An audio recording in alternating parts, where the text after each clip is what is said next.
We are two guys gaming. Starting later this week, I hope to chronicle the life of an adventurer. Be forewarned, this adventurer was no hero. No, rather they lived a life in the shadows of society, surviving by whatever means necessary.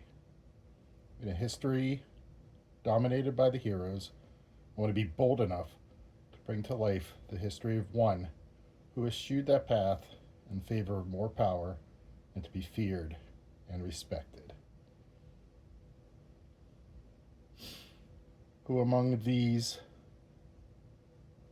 unsavory characters has what it takes to become a legend? Our first candidate, Grimrot Slinktail.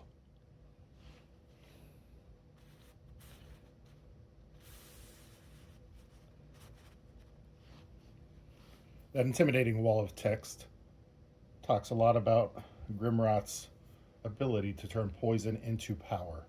He's one who was born in the sewers, and instead of falling victim to becoming a victim, he grew from that filth and learned that in that disgusting environment, you can still find a way to succeed and to gain that power.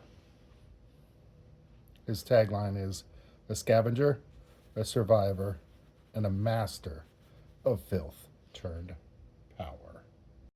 Next we have Kargoth Stormcleaver, Orc Battlemaster. He studies war like a science, breaks his enemies before he even attacks, and trains every single day to become the ultimate war chieftain. He wants only to rule over others and lead them into battle.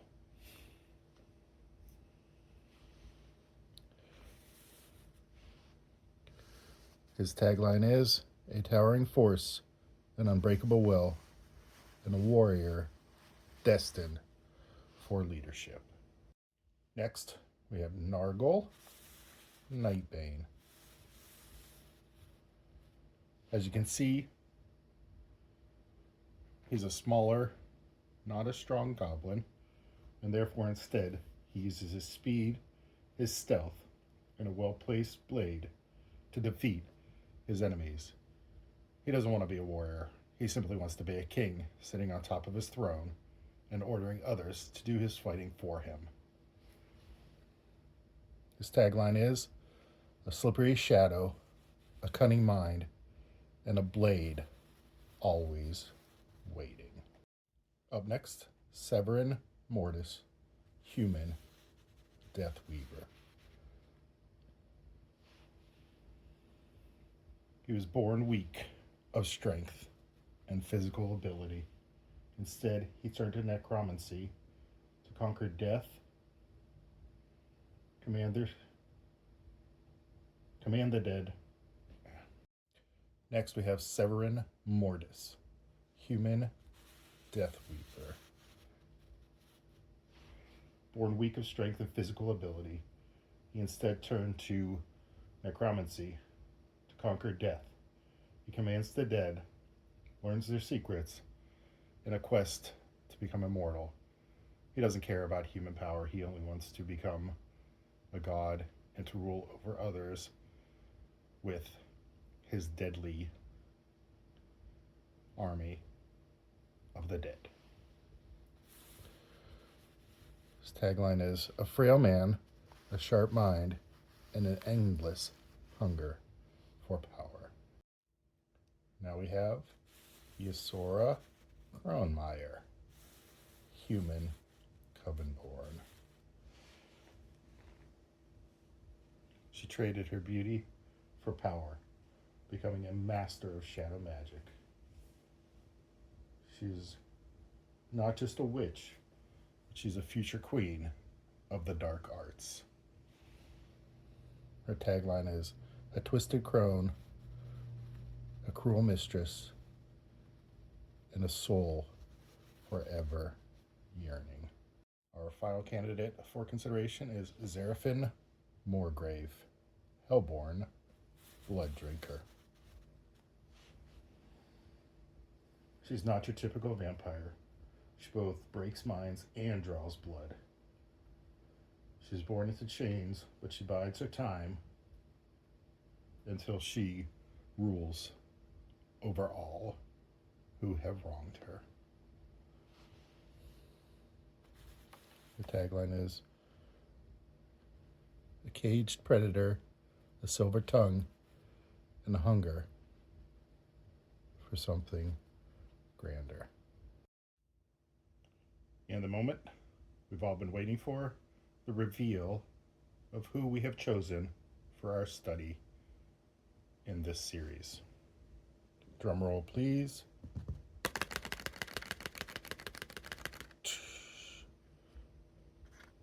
It is Severin Mortis.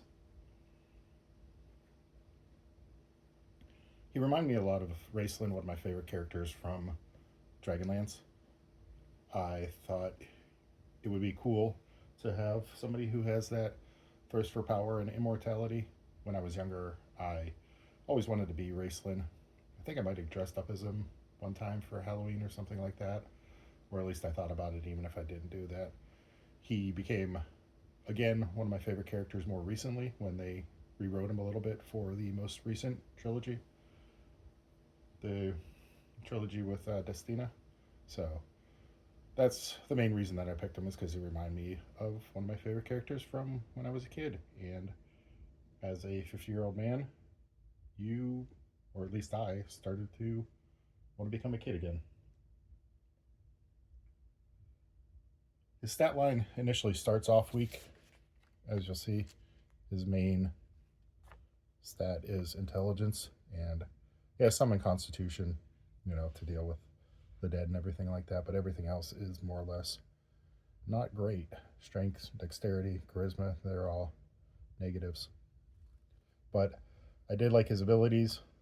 The Arcane Adept is pretty cool because that's going to work really well with his intelligence. The Arcane Knowledge, you can re-roll. You get a spell slot to cast the different spells. I didn't look at the spells. Maybe I'll go through that in the next section. He has Blade Touch, which can add a d4, and he also has a Bone Shield, which can add a d4 to his defense. So Blade Touch is to attack, Bone Shield is to defense. I think that's pretty neat.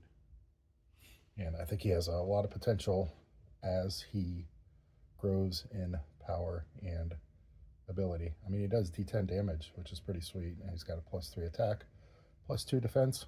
So even as a mage, I think, even though his stat line, his main stats are pretty low, I think he makes up for it in the secondary stats. With our subject chosen, the Chronicle can now begin. Join me weekly for the life of Severin Mortis. Summaries of battles, analysis of decisions, and highlighting key events that illustrate that life. The first entry comes Thursday, January 29th, and follows each week. Until then, this entry is complete. See you then.